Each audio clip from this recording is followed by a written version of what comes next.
Legal education hub channel में आप सभी का स्वागत है। मैं दुर्गेश प्रसाद, असिस्टेंट प्रोफेसर लॉ। आज हम प्रारूपण, अभिवचन, हस्तांतरण लेखन के अंतर्गत वादपत्र को कैसे लिखा जाता है इसके विषय में जानकारी प्रदान करूंगा। आइए हम देखते हैं कि वादपत्र के विषय में जानकारी कहाँ दी गई है। दीवानी प्रक्रिया संहिता 1908 के आदेश 7 में वादपत्र के विषय में जानकारी प्रदान की गई है कि वादपत्र में किन किन चीज़ों को शामिल किया जाएगा। वादपत्र में किन किन चीज़ों को शामिल किया जाएगा इसके पहले मैं बताता हूं कि वादपत्र क्या होता है। वादपत्र हिंदी शब्द है, इसका अंग्रेजी शब्द जो है प्लेंट है और उर्दू में से अर्जी दावा कहते हैं, जैसा कि मैंने आपको बताया। वादपत्र वादी के व्यथा की कहानी है। वादपत्र जो है वादी के व्यथा अर्थात वादी जो चाहता है, जो उसको दुख है, जिसके लिए वह वादपत्र को प्रस्तुत कर रहा है, वह जो है अपने व्यथा को, अपनी बातों को वादपत्र में लिखता है। एक चीज़ मैं बताना चाहूँगा कि वादपत्र जब भी आप प्लेंट को बनाइए, उसकी फ्रेमिंग करिए, उसका प्रारूपण करिए तो बहुत ही सावधानी पूर्वक बनाइए, क्योंकि यदि आपके वादपत्र में कुछ कमी रहेगी तो आपके वादपत्र को खारिज कर दिया जाएगा। और एक महत्वपूर्ण चीज़ और है कि वादपत्र में अगर कोई कमी रह जाती है तो विपक्षी का एक हथियार होगा। विपक्षी जो है आपके वादपत्र की कमी के आधार पे बहुत सारे ऐसे तथ्यों को प्रस्तुत कर देगा जिसकी वजह से आपका वाद विफल हो सकता है। इस प्रकार हम कह सकते हैं कि वादपत्र को जब भी आप लिखिए तो वादपत्र में समस्त बिंदुओं को लिखिए और उन समस्त प्रावधानों को लिखिए जो CPC के आदेश 7 में बताया गया है। तो आदेश 7 का यदि हम अध्ययन करें तो सबसे पहले लिखा जाता है वादपत्र में न्यायालय का नाम। सबसे पहले हम क्या लिखते हैं? न्यायालय का नाम, नेम ऑफ द कोर्ट।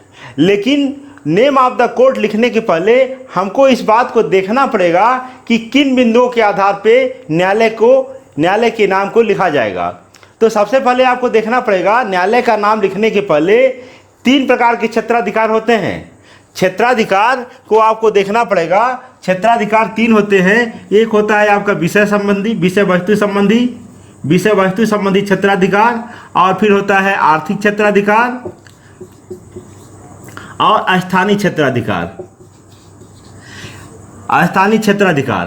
तो यहाँ आप देखेंगे कि आपको देखना पड़ेगा कि जो विषय वस्तु है वह विषय वस्तु कहाँ है, और आपको देखना पड़ेगा कि उस विषय वस्तु जो सब्जेक्ट मैटर है, जो संपत्ति है, उसका मूल्य कितना है और किस न्यायालय के स्थानीय क्षेत्राधिकार में वो आता है। इसको ध्यान में रख करके ही आप न्यायालय के नाम को लिखेंगे। यानी कि सबसे ऊपर वादपत्र में सबसे ऊपर न्यायालय का नाम लिखा जाएगा। उसके बाद आप लिखेंगे मुकदमा नंबर व संख्या, मुकदमा नंबर व सन। मुकदमा नंबर के बाद आप स्पेस देंगे। मुकदमा नंबर जैसे आप लिखेंगे मुकदमा नंबर, तो यहाँ स्पेस दे दीजिए और उसके बाद आप लिखेंगे ईयर। जैसे कि मैंने आपको बताया कि ईयर आज 2020 चल रहा है तो आप ईयर लिखिए 2020। मुकदमा नंबर आपको नहीं लिखना है। मुकदमा नंबर आप लिख करके उसको डैश करके छोड़ दीजिए।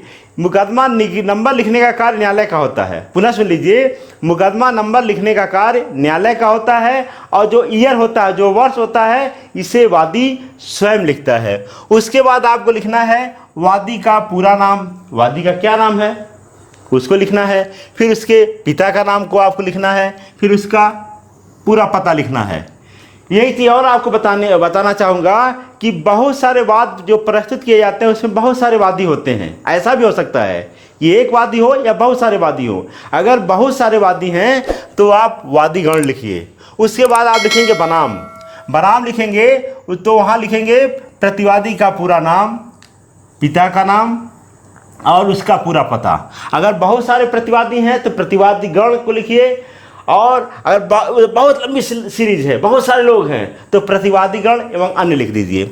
उसके बाद आप वाद का तथ्य लिखेंगे कि किसके वजह से, किन बिंदुओं के आधार पर आप वाद पत्र को प्रस्तुत कर रहे हैं, वाद के फैक्ट क्या हैं, तथ्य क्या हैं, उसके संबंध में आप जानकारी संक्षेप में प्रदान करेंगे। फिर आप वाद का कारण व वाद हेतु उत्पन्न होने की तारीख, ये बहुत महत्वपूर्ण है कि काज ऑफ एक्शन, आप वाद पत्र को क्यों प्रस्तुत कर रहे हैं, वाद पत्र को आप क्यों प्रस्तुत कर रहे हैं, और काज ऑफ एक्शन क्यों, कब राइज हुआ, काज ऑफ एक्शन को आपको देखना पड़ेगा कि वाद हेतु कब उत्पन्न हुआ, इसको आपको ध्यान में रखना होगा। क्योंकि काज ऑफ एक्शन से ही लिमिटेशन प्रारंभ हो जाता है, परिसीमा अवधि प्रारंभ हो जाती है। क्योंकि बहुत सारे वादों के लिए वाद आपको परिसीमा देखना पड़ेगा कि मुकदमा दाखिल करने की समय सीमा, यानी कि आपको देखना है बहुत ध्यानपूर्वक कि काज ऑफ एक्शन कब एराउज हुआ, काज ऑफ एक्शन कब उत्पन्न हुआ, और उसी को ध्यान में रख करके आपको समय सीमा का ध्यान रखना होगा। यानी कि समय सीमा के अंदर ही वाद पत्र को आपको प्रस्तुत करना है।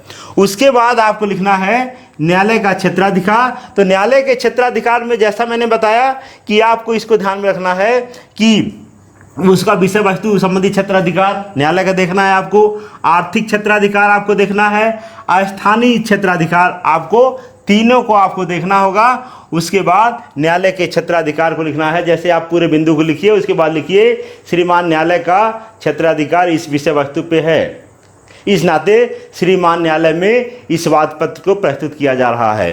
फिर उसके बाद आप लिखेंगे वाद का मूल्यांकन, कि जो विषय वस्तु है, जो सब्जेक्ट मैटर है, उसका वैल्यूएशन कितना है, उसका मूल्य कितना है, इसको भी आपको वाद पत्र में लिखना होगा। क्योंकि एक महत्वपूर्ण चीज है कि वाद का जो मूल्यांकन होता है, इसमें जो आर्थिक क्षेत्राधिकार है महत्वपूर्ण भूमिका अदा करता है। क्योंकि इसी के आधार पर न्यायालय का नाम तय होता है।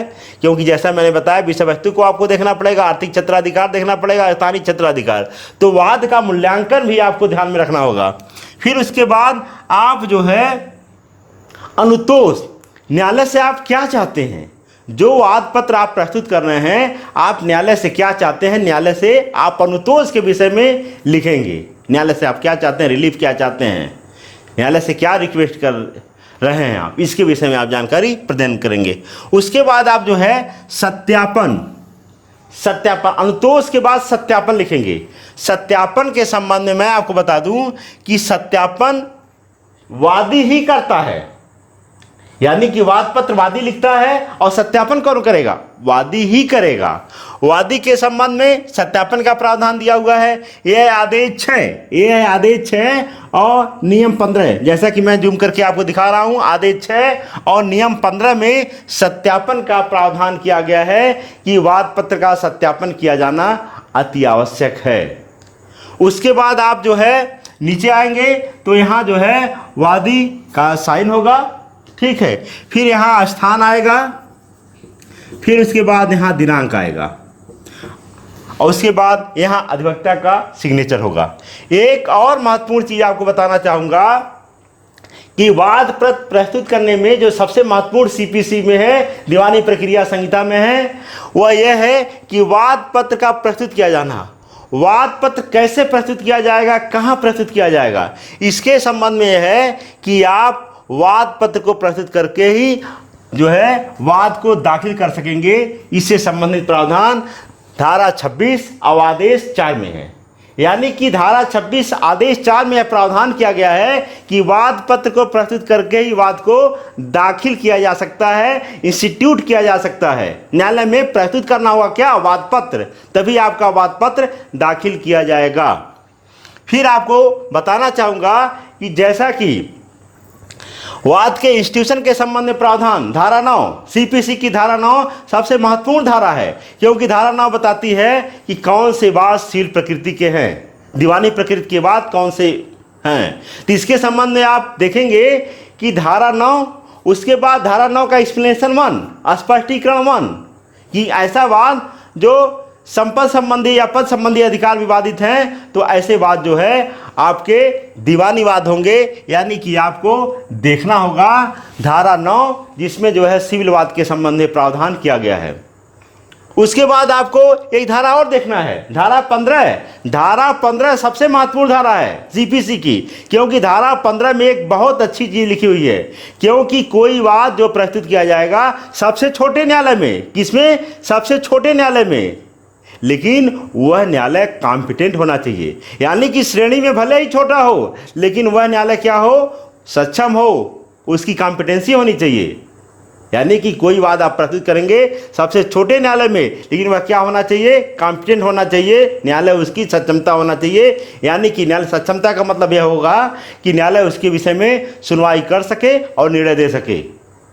अब आपको बताना चाहेंगे कि जो वाद पत्र आप लिखेंगे, प्लेन लिखेंगे, इसको आप पैराओं में लिखेंगे। आदेश 6 के अनुसार जो वाद पत्र लिखा जाएगा वह क्रमशः पैरा में लिखेंगे।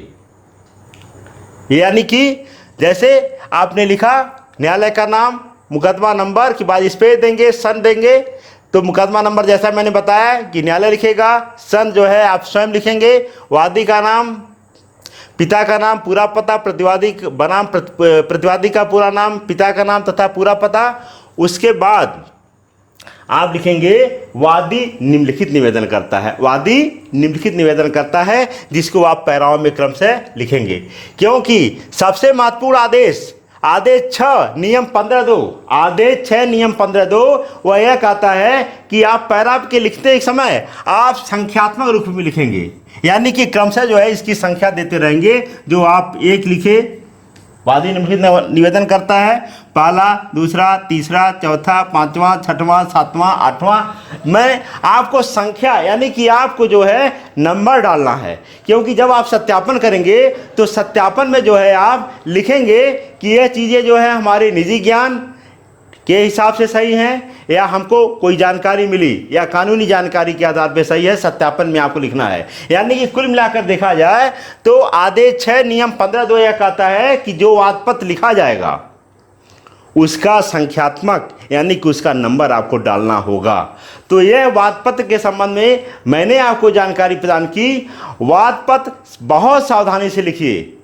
वाद पत्र लिखने के पहले, वाद पत्र की ड्राफ्टिंग बनाने के पहले आपको बहुत सावधानी पूर्वक पहले तथ्य को देख लीजिए, न्यायालय के क्षेत्राधिकार को देख लीजिए, उसके बाद सीपीसी के आदेश, नियम और धाराओं को ध्यान में रख करके आप वाद पत्र को लिखिए। साथ ही साथ परिसीमा अवधि का भी आपको ध्यान में रखना होगा, क्योंकि काज ऑफ एक्शन अराइज होगा तो आपको देखना होगा कि लिमिटेशन एक्ट के अंतर्गत वह आता है कि नहीं। अगर नहीं आता है तो आपको उसका डिफेंस प्रस्तुत करना होगा, पर्याप्त हेतु प्रस्तुत करना होगा। यानी कि आपको परिसीमा लिमिटेशन एक्ट को भी आपको ध्यान में रखना होगा।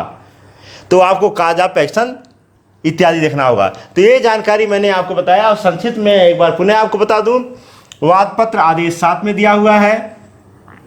सबसे पहले न्यायालय का नाम लिखा जाएगा, उसके बाद मुकदमा नंबर लिखेंगे। मुकदमा नंबर के संबंध में है कि मुकदमा नंबर आप करके आप डैश छोड़ दीजिए, फिर ईयर आपको वादी को स्वयं लिखना है। वादी का पूरा नाम, पिता का नाम तथा पूरा पता। अगर बहुत सारे वादी हैं तो वादीगण डालिए, बहुत सारी लंबी लिस्ट है, वादीगण तथा अन्य डाल दीजिए। नाम, प्रतिवादी का पूरा नाम, पिता का नाम तथा पूरा पता। बहुत सारे प्रतिवादी हैं जैसा मैंने बताया, प्रतिवादीगण और अन्य डाल दीजिए। फिर उसके बाद वादी निम्नलिखित निवेदन करता है, जैसा मैंने बताया कि आदेश 6 के अनुसार आपको पैराओं में लिखना है। और आपको यह भी बताया गया कि आपको आदेश 6 नियम 15(2) के तहत आपको उसका संख्या नंबर भी डालना है। क्रमशः आपको 1, 2, 3, 4 जो आपका है उसको भी आपको डालना होगा। फिर वाद के तथ्यों को लिखना है, वाद के कारण और वाद हेतु के संबंध में आपको जानकारी देना है कि वाद हेतु कब एराइज हुआ, कब उत्पन्न हुआ, इसकी जानकारी देना है। फिर न्यायालय का क्षेत्राधिकार, जैसा मैंने बताया, विषय वस्तु संबंधी क्षेत्राधिकार, आर्थिक क्षेत्राधिकार, स्थानीय क्षेत्राधिकार, इसके संबंध में भी आपको जानकारी प्रदान करना है और लिखना है कि यह वाद जो प्रस्तुत किया जा रहा है यह न्यायालय के क्षेत्राधिकार में आता है, इस नाते इसी न्यायालय में वाद को प्रस्तुत किया जा रहा है। फिर वाद का मूल्यांकन, इसमें जो है वाद का मूल्य कितना है उसको भी आपको लिखना है। फिर आप क्या न्यायालय से चाहते हैं, अनुतोष के विषय में न्यायालय से रिलीफ की जो मांग करते हैं उसको भी आप लिखिए। उसके बाद आप जो है सत्यापन करेंगे। सत्यापन वादी स्वयं करता है। आदेश 6 नियम 15 के अनुसार, आदेश 6 पुनः देख लीजिए जूम करके, आदेश 6 नियम 15 के अनुसार आप यानी कि वादी वह सत्यापन करेगा जिसमें वह जानकारी प्रदान करेगा कि कितनी जो संख्यात्मक है, कितनी पैराएँ जो है उसके स्वयं के ज्ञान से या कानूनी राय के आधार पे सही है, इसकी भी जानकारी प्रदान करना है। फिर वादी साइन करेगा, स्थान डालेगा, दिनांक डालेगा, फिर अधिवक्ता का साइन होगा। और आपको मैंने बताया कि वाद पत्र को जब आप बनाइए बहुत ही सावधानीपूर्वक बनाइए, क्योंकि यदि आपके द्वारा किसी प्रकार की कोई गलती कोई त्रुटि की गई तो जब प्रतिवादी अपना प्रतिवाद पत्र प्रस्तुत करेगा उसमें जो कमी रहेगी वाद पत्र में, तो उसके आधार पे हमारा दावा यानी कि वादी का दावा कमज़ोर हो सकता है। वाद जो है मैंने वाद पत्र के विषय में प्लेंट के विषय में जानकारी प्रदान की। अगर आपको कुछ लगता है कि इसमें कोई कमी रह गई है, इसमें कुछ सुधार या कुछ और जानना चाहते हैं तो आप कमेंट बॉक्स में ज़रूर कमेंट करिए। धन्यवाद।